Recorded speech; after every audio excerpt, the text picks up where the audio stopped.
आइए आज हम व्यक्तित्व विकास में दृढ़ आत्मविश्वास की भूमिका कितनी होती है इसके बारे में चर्चा करते हैं।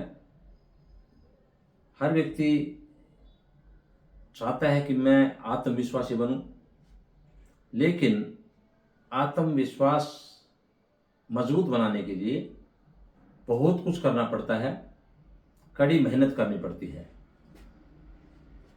सामान्य रूप से ये कहना कि आत्मविश्वास रखो ये सरल है, लेकिन जब तक हम विभिन्न प्रकार की चुनौतियों का सामना नहीं करते, जब तक मानव में आत्मविश्वास की कमी रह जाती है।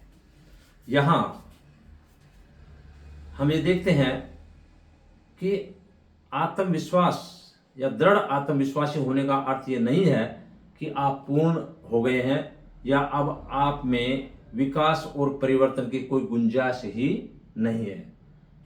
यहाँ हम देखेंगे कि कुछ जो है दृढ़ आत्मविश्वासी व्यक्ति में कई प्रकार की विशेषताएं पाई जाती है।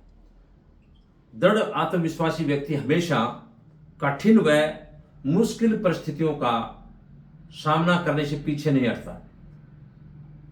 दृढ़ आत्मविश्वासी व्यक्ति आशावादी होता है। दृढ़ आत्मविश्वासी व्यक्ति हमेशा दूसरों को समझने की कोशिश करता है। दृढ़ आत्मविश्वासी व्यक्ति हमेशा सीखने के लिए तत्पर रहता है। वह एकांत प्रिय होता है। दृढ़ आत्मविश्वासी व्यक्ति वार्तालाप और संवाद स्थापित करना जानता है और वह अंतः प्रेरणा से भी प्रेरित होता है। दृढ़ आत्मविश्वासी व्यक्ति अपनी योग्यताओं और क्षमताओं में विश्वास रखता है। दृढ़ आत्मविश्वासी व्यक्ति हमेशा दूसरों की विनम्रता और अनुशासन में मर्यादाओं का आदर करता है। अपनी जिम्मेवारियों और दायित्वों को भली भांति समझता है और दृढ़ आत्मविश्वासी व्यक्ति संवेदनशील होता है और दूसरों की पीड़ाओं को भी समझता है।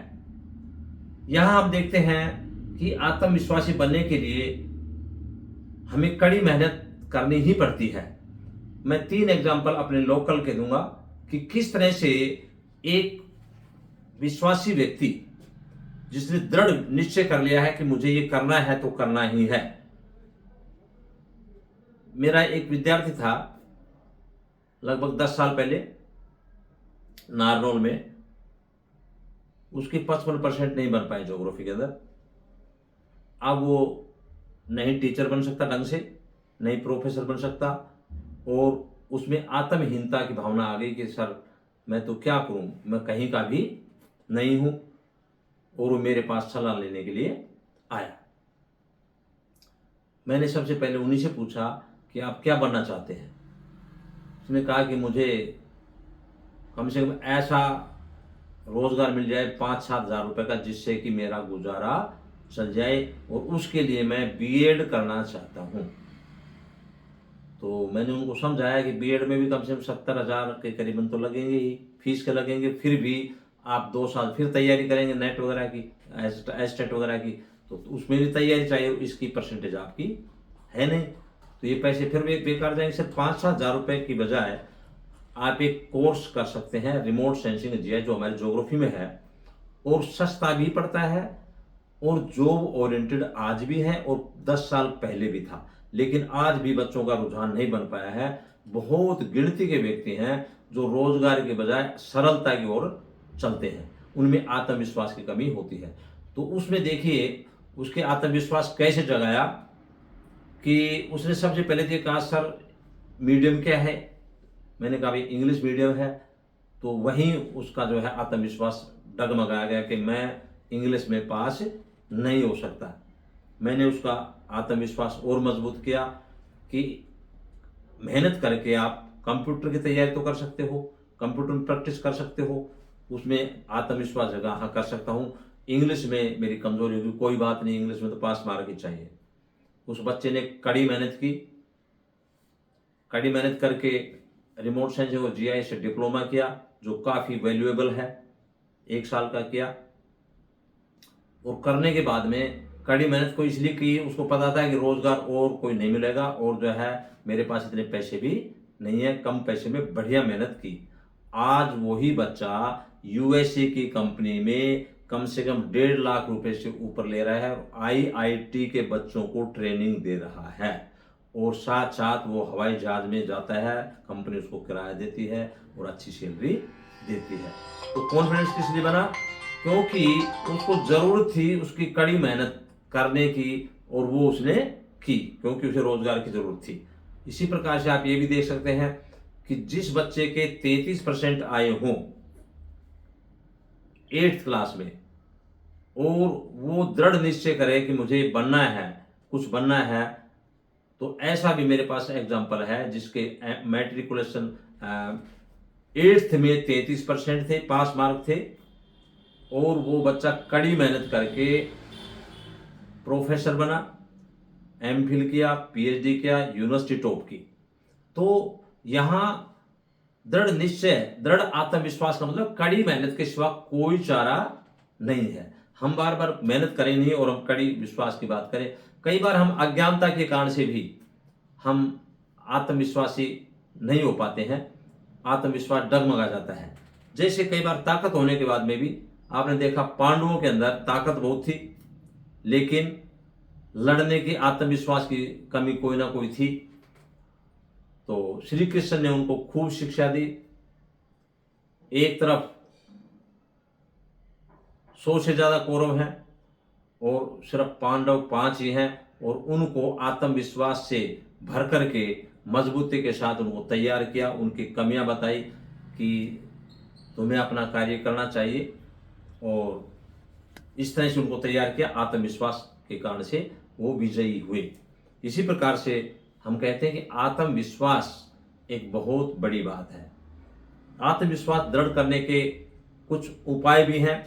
एक तो यह है कि स्वयं में ही विश्वास होना चाहिए, अपने बारे में, अपनी खुद की उपयोगिता और सामर्थ्यता के बारे में पता होना चाहिए।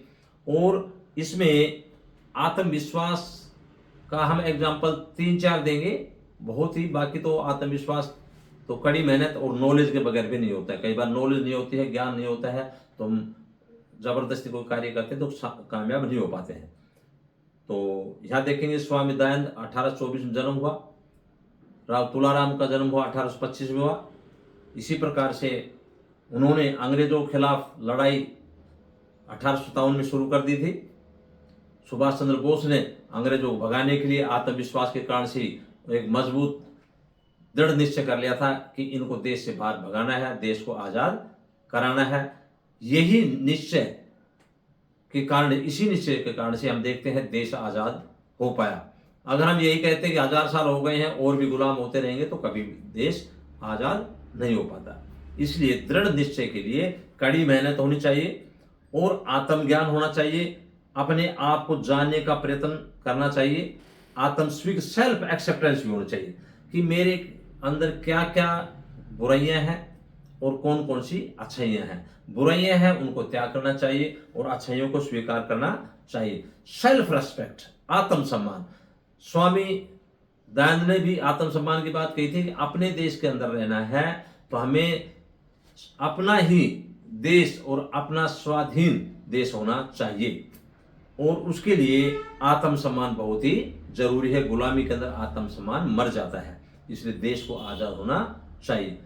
सेल्फ वर्थ, अपनी योग्यताओं का, अपनी क्षमताओं का, अपनी अच्छाइयों का पता होना चाहिए, और इसके साथ साथ सेल्फ डिसिप्लिन, योजनाबद्ध तरीके से आगे बढ़ना है तो अपनी कमियों को, अपनी दुर्बलताओं को दूर करना होगा, और शारीरिक और मानसिक रूप से मजबूत करना होगा।